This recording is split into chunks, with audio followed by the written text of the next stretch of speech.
First thing on the agenda this week, we have Kevin Sorbo. He came in yesterday, wanted to discuss new product ideas. He is very keen on us pushing him with our marketing department rather than our public relations department, because he believes himself to be an entrepreneur and an innovator, someone who he believes can bring a little bit of innocence back to the world of product. He's starting off with Kevin Sorbo's Kevin Sorbets, a new range of frozen frosty treats that he's very excited in promoting. Well, that sounds lovely. The ice cream industry, sort of dominates the frozen treat in the United States, and I think it would be great to bring us back to, something classic, something clean. The natural food people absolutely love sorbets. I mean, it's the snob's ice cream. It's right next to gelato for that. Yeah. I think that's definitely a market that's growing as a segment, and something that he could really make a good profit on. What sort of flavors does he have sort of lined up for it? Right now he has 3 flavors with room to expand. There's Hercules' Legendary Strawberries, Andromedacary. Mm-hmm. Oh, okay, all right. Yeah, that's clever. And Jesus Christ Banana Blast. That is... Okay. Sounds delicious. Not going to dispute that. Yeah. But not to go on a tangent here, I just really wish he would let us help him out on the public relations piece. I feel like it's seeping into, the product side a little bit. He's an opinionated man, and he wants us to know what he thinks on pretty much any subject, even whether he's asked or not. It's part of why we like him. We like a man who puts himself out there, who doesn't need us to do all the legwork for them. But sometimes there is issues with some of the stuff he says, that's for sure. Some people find him to be a little bit, what's that word they use? Racist? I think it's that word. Well, but I mean, I don't see it. But I did find it odd that he made Craig, not the intern, but our beloved raccoon Craig, leave the room the other day, but not Craig, the intern. Yeah. Usually the opposite happens, and I was a little, to be honest, offended by that. Well, they both stink of trash, so I don't know why he took offense to one and not the other. Yeah, I just... That is kind of... The other issue with him is the other product he wants to push I'm not so keen on. Now, I get he wants to tie his name to all these products. I respect that. That's called brand recognition. It's synergy, all other marketing words that we know and learned. But I'm just not sure that marketing a dildo called the Kevin Sorbo, Kevin Sorbutt is particularly edifying as an image, especially something you want to sell to people. I mean, it's an accurate description for what a improperly used dildo could do. Depending on the size, even a properly used dildo could. Well, the main issue here is the soreness of the aforementioned butt is actually a side effect of using it properly. Kevin Sorbo is a man of high morals. He's a man of principle, and he wants to make America a better place. I believe the exact phrase was I don't brook any of that butt stuff, which confused me, because obviously he comes into my office, throws this large phallic object on my desk and says, "What do you think of that?" And I say, well, I mean, it looks like a dildo covered in sandpaper. And he said, that's exactly what it is. And why? It's artistic, but why? And he says, well, this is the Kevin Sorbo, Kevin Sorbutt. It is it's for sodomites, you get his phrasing, who want to do things with their butts, but know it's wrong. This is Sorbo's way of reinforcing the wrongness of the act. The next time you have an urge to violate your posterior and trawl your secret garden. Again, I'm using phrases he gave me in his pitch. You use the Kevin Sorbo, Kevin Sorbutt, and you won't be doing that again. Now, would he be against us perhaps packaging the two products together? I think there could be a good synergy, as we would say, with this, to soften the blow, so to speak, of the sore butt. We package in the sorbet as a kind of healer. You use the Kevin sorbet as a soothing balm or unguent. Yes. After you've used the Kevin sorbet. Now, do you see, that to me sounds good. That's an example of synergy and promotion. I don't know if he'd go for it. He seemed to be really keen on the soreness angle. But I don't know how he can market the second without the first. Yeah, I think they go hand in hand. I mean, the Jesus flavor. I don't want him to get too moral with these things, because his idea for curbing prostitution with the Kevin Sorbet, first of all, I don't like the idea of it. I find it insulting. And second of all, Michael Bay did not like those high heels.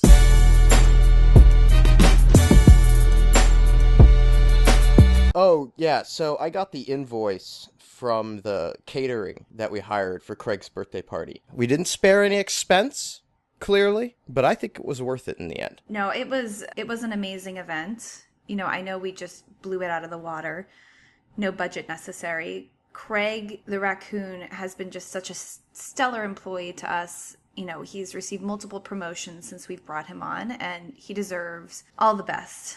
All the best. Now, that's someone who's clearly going places in this company and in this industry. I just hope that we can hang on to him because I hear he's getting offers at other firms. So it's things like this that show him how much we care that I think are going to make the difference long term. Yeah, and the fact that we went all out on his birthday, granted, he doesn't have one. No, well... But we made one. Well, yeah. I mean, it's really kind of hard to get him to sort of verify his date of birth. The tax forms were a nightmare, let me tell you.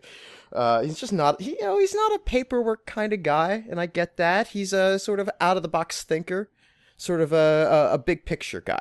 And that's where his value is. So I don't stress out about the nitty-gritty paperwork crap. But since he wasn't, being open about when his birthday was, when Craig the intern came along and said it was his birthday, so you know what? That's easy. That's easy. Why don't we just give him Craig's birthday? It makes sense. They're both called Craig. Right. Simple enough. Craig the raccoon has Craig the intern's birthday. We move Craig the intern's birthday. I mean, if Craig's not willing to change his name, then he doesn't get to keep his birthday. That's just justice. It's science, as far as I can tell. That's a logical. That's what we call consequence, cause and effect. See, don't worry. I tell you what, he can have a birthday. I'm not a monster. No. We'll give Craig the intern a birthday, and we'll celebrate it. We will put it on something easy to remember. Well, okay, let's see. What about Christmas? Christmas good? That's not anybody else's birthday, right? Not to my knowledge. Just remember, because I tried to remember whether actually Val Kilmer was on there, but no, I don't think it. I think it's free.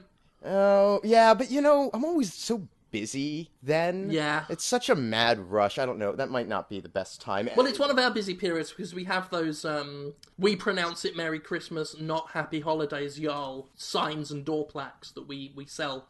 Very popular in the South. And various guns and ammunition that we sell to those who believe the war on Christmas is a genuine real-life war. So yeah, we will be quite under the cosh. Oh, you know what? You know what might be perfect? Why don't we just celebrate his birthday on Labor Day? I see no reason why that's an issue. Okay. Oh, yeah, that's perfect. I mean, and nobody be working, so... Well, except for him. Well, yeah, I mean, we need somebody... We gotta have somebody manning the phones. Yeah. Craig works, yeah. But everyone else gets a day off in honor of Craig's birthday on Labor Day. Yep, Craig is laboring, as was intended by our forefathers, on his birthday. And really, the gift of continued employment is the best gift we can give to someone like him who really shouldn't have a job. No, there's really no excuse for anybody giving him any money for any so-called exchange of services. For any reason. No. He's the sort of person that if you saw him lying on the street, doubled over in pain, you'd just kick. Like, you could help yourself. You would see him in clear torment and agony and think, yep, Yeah. I gotta add to that. And I've seen it happen. Yeah. I've seen it happen enough times. He's out in the street outside, hunched over, crying. People walking by, they're putting the boot in, apart from that dog that did try and have sex with him. Yeah, that was odd. I mean, I usually expect even wild animals to have a little more sense. Most animals don't like him. It's like a ghost or Hannibal Lecter. They generally just shy away from the guy. Like he's got some sort of aura. I don't believe in ghosts, but he might have one on his back, like in The Grudge. I mean, that's exactly why we took that precaution at Craig the Raccoon's birthday party. We put him in Craig's cage because we just couldn't take that risk. Oh, yeah. Of Craig freaking out on his birthday, no less. We don't want to stress Craig out on his big day. Well, Craig the intern always had a bigger cage than Craig the Raccoon anyway, so I took the executive decision on that day to swap them around permanently. Yeah, no, I think that was the right call. And you know what? Everybody had a great time. We all had cake and ice cream in honor of Craig the Raccoon. And the raccoon was happy. He was all chittering. He was like, having the best time of his life. Eventually I poked some bones through the intern's cage and he gnawed on them gratefully, so everyone had a good day. Yeah, so I don't see why Craig should be upset by us moving this at all. Like, this is a big day for him, I think. And you know what? Just to be alone in the office working, doing all of our paperwork, I think is just going to be a big vacation for him. Yeah. It's the best thing we could give him. More of our work to do. Because, I mean, that's what he loves, right? That's why he keeps coming back. Well, he always seems really relieved and happy when I walk up to his desk. And I don't know if you've seen I've redesigned the office so that from my office door to his desk, it's a really long walk. So he just has time to watch me coming over. And as I hand him a stack of paperwork, just the tears dry up and he almost smiles and is grateful when he sees it's normal paperwork. It's not something I've put a shit in between that I'm handing over to him. It's not like a handful of nails that I'm just going to throw in his face. So he must just love work. So we represent many different products, many different promotions, schemes, events, celebrities, movies, television shows, most of which are already pre-made. They're already pre-famous. They just need that marketing boost. I'm thinking it's about time we actually had some in-house clientele, guys that produce content for us, and so that we can help shape the stars of tomorrow. I want to get local talent involved. I want to get local, real people and bring them up from the dirt and make them a star. Expanding the portfolio, I like it. Not to mention cutting out the middleman. No, I hate the middleman. I have been scouring the streets of Boston to look for local talent and celebrities, and I think I found one to start us off with. His name is Cool Christmas, and I see him performing in various sort of alternative entertainment clubs around town. And Cool Christmas is this fella wears like a yellow jacket and yellow pants with these kind of black crisscross shapes on them, or various other patterns, high collars, has a kind of afro thing going on and a moustache, and generally he spends his time going around going, ha ha ha, Cool Christmas, which is his own name, which I think is cool. That's probably the coolest thing I've ever heard. That's pretty cool, right? I found it pretty cool. And generally what he does is he has sex with women, which is cool. Very cool. Without protection. Very cool. As he says, I don't believe in no condoms. Yes. If a woman be stepping up to the Christmas plate, she best be diaphragming it up, 'cause it ain't my responsibility. Which is, again, just inspiring, I think.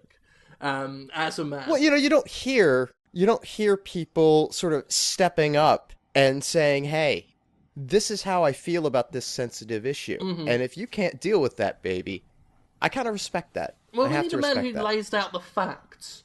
We can't trust CNN or Fox News to tell us what's really happening, Cool Christmas, he lays it all out. He gives us the score. It's the real deal, Mamacita. Which is something else he says. I'm the real deal, Mamacita. Whoa. There's no pretense about Cool Christmas. He's just No a pretense. straight shooter. And a successful and virile shooter as well. Because another part of his whole sort of shtick, this thing we're going to hope to promote, is he gets women pregnant. and then doesn't pay for child support. Wait, so he doesn't pay the child support? That's his gimmick. You know how the cheeky girls had sort of hot pants that rose up into their cracks and showed their butts, and that was the thing. And Shakira, the famous pop star Shakira, did the whole belly dancing thing. Like, that was her thing, you know. You got the midriff and it's doing the thing with the thing. Gallagher hits a watermelon with the hammer. Okay, Carrot Top's got the big orange hair. Cool Christmas doesn't pay child support. Don't pay no child support. You can't prove that Sproglet be mine. I ain't giving you jack diddly niddly. That's the thing, and we all sort of roll our eyes and laugh along and go, oh, cool Christmas. You're not taking responsibility. And women sort of show him the baby, and they're like, this is your son, are you gonna pay and help me raise him? And he goes, ha ha ha ha ha, no. So let me get this straight. If we market this successfully, not just for Cool Christmas, but on behalf of all men who have fathered children, the whole nation. The whole nation. Men and women love Cool Christmas. Yes. Will we be getting a cut of each unsupported childcare case? The money that would be going to the children would be coming to us? You know, it's a standard rate. We get 10% of all the money Cool Christmas makes being Cool Christmas. Okay, all right. I don't believe that there's anything that's unmarketable, right? Mm-hmm. It's in the mission statement. I understand that. However, I think that there may be some challenges that may not be worth taking on. I'm not exactly sure how Do you think he shouldn't wear the yellow jacket? No, it's not the jacket. It's just, I don't know how we sell not paying child support. Like, there's a certain level of fun irresponsibility that's endearing. Don't get me wrong, but not paying to support children that you fathered, I can't see any upside to that. Comrade, I don't think we need to bring, like, morals or ethics into this conversation at this point. We're a business and we need to be thinking of that first. But my concern is more, how are we collecting our dues on each individual child support case? That is as a result of Cool Christmas's coolness. Well, for not supporting it. You've got to look at this bigger picture, child. Sorry, some of his phrases, it's infectious when you talk to him. You've got to look at this big picture, child. We're thinking TV shows, you know, stage shows, a concert tour, film appearances. You know, he could be the next guy in the film, you know? He could get a TV show from this. He could get a Comedy Central special. Cool Christmas himself is the market. We make the money off merchandise, licenses, tie-ins, a video game, for God's sake. All right. I'm just trying to picture the response to the reality television show that's nothing but people bringing their children to meet their father. Cool Christmas. Cool Christmas. You get it? I mean, we could do it as, like, maybe a one-time special on Christmas. The babies are wrapped as presents. He has nothing to do with Christmas. What? He has nothing to do with Christmas. Where? He would be very offended. He's called Cool Christmas. He's not Christmas themed. That's just the man's name. That's on his birth certificate. Is he willing to change on that stance? I can ask him, but I don't think he'd be too pleased. He's very keen on being a one-man production here. He wants... When people hear the word Christmas, he wants them to think Cool Christmas. But Americans love Christmas, the holiday. I mean, we might... So wait, hang on. Not only are we going to sell the idea of a guy who doesn't pay child support. He doesn't pay child support. How do you sell that? But set that aside. He wants to be bigger than actual Christmas? No, he doesn't want to be bigger than actual Christmas. He just wants... That would be insane. He wants to replace Christmas. Right, there's the scene in Nightmare Before Christmas where Jack Skellington is trying to work out, what does it mean? What does it mean? I've got to work out this Christmas thing. What does it mean? And he's doing all these formulas and stuff, trying to work out like how the best to understand it. And he realizes the best way to understand it is that Halloween Town, okay, takes over Christmas. And then he throws the window open of his house and shouts, "This year, Christmas will be ours!" Jim, did you watch the last half hour of that movie? To be honest, I stopped when he said Christmas will be ours, like that, and stopped watching because that, to me, was perfect. Yeah, so, yeah. Christmas, might be a little bit of a tough sell for America, I think, to get them on board that train. I think we should start small, maybe with spinning the child support thing. Yeah, there has been a war on Christmas for, like, a decade now, and it shows no signs of letting up. So we may want to just stay out of that fray. Drop the Christmas replacement thing for a few months, right, and then maybe come back to it when we've got him up to, say, a Jeff Dunham level or something like that. Look, I don't want to be a naysayer. I know that there's always a way to make a profit, but I'm just saying, just imagine this, right? Commercial break. You know, you're watching TV. White screen. Cool Christmas struts on. He's got the platform heels on. He's got a red suit jacket on. He's got the white shirt with the big high collar. He's got the heart-shaped glasses. Handlebar moustache. Medallion. Afro. Comes on. What up, fools? It's cool Christmas. Hey, if you ever come to me as a 15-year-old boy and say that you're my son, don't do it, 'cause I'm gonna deny your ass. I'm a real man. Walks off, Wendy's logo.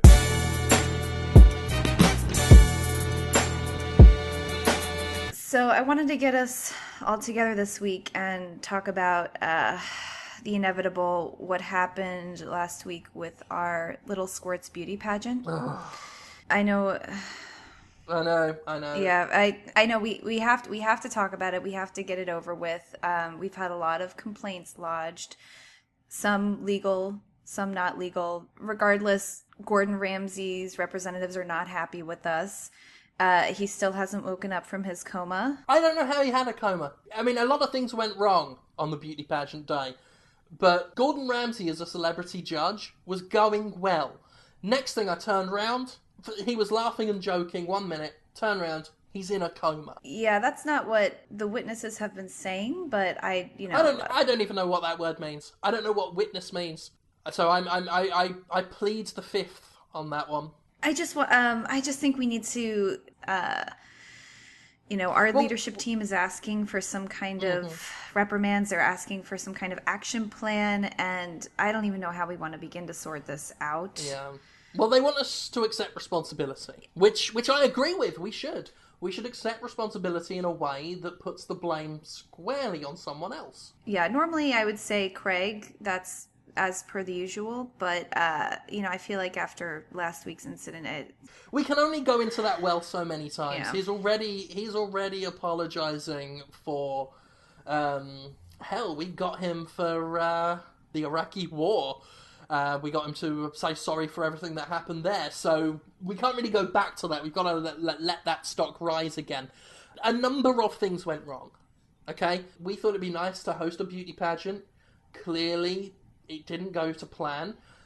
Several issues are at play here. One of the big things that people had an issue with was the fact that 3 of the contestants were 45-year-old men in disguise. Who entered the competition, which was primarily for sort of 9 to 10-year-old girls. Are we sure? Are we sure they were 45-year-old men? 'Cause one of them was. I mean, they seemed tall, I'll admit, but I had no reason to suspect anything. They had us all fooled. Yeah. You know, how am I to check? What am I supposed to?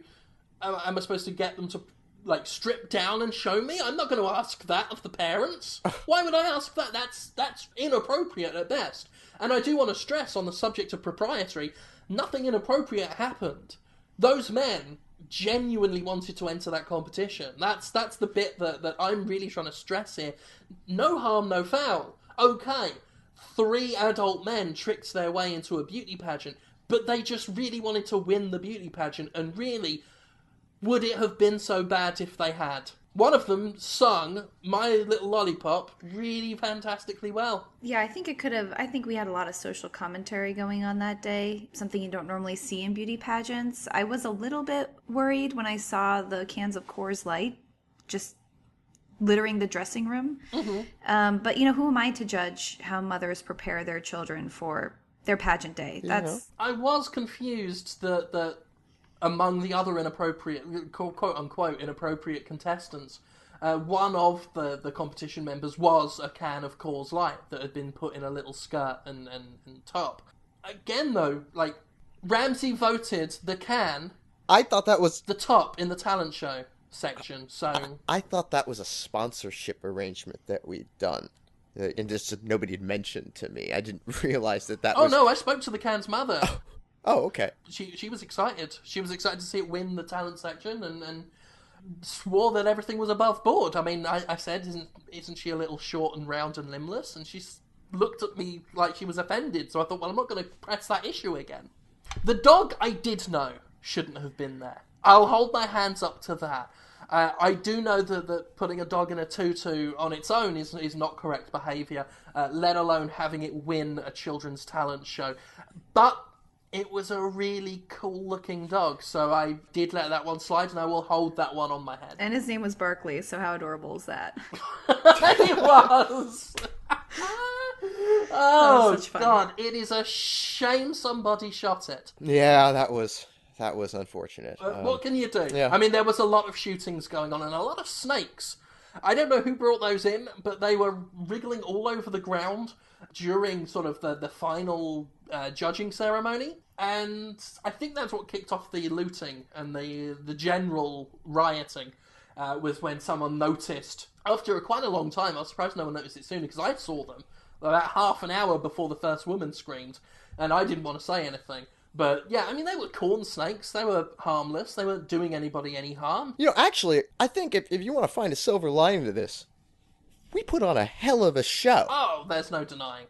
30 minutes of snakes moving their way through that crowd before anybody noticed. We had their rapt attention. Mm-hmm. And that's a mark in our book. I'm taking that as a win. Yeah. It was entertaining.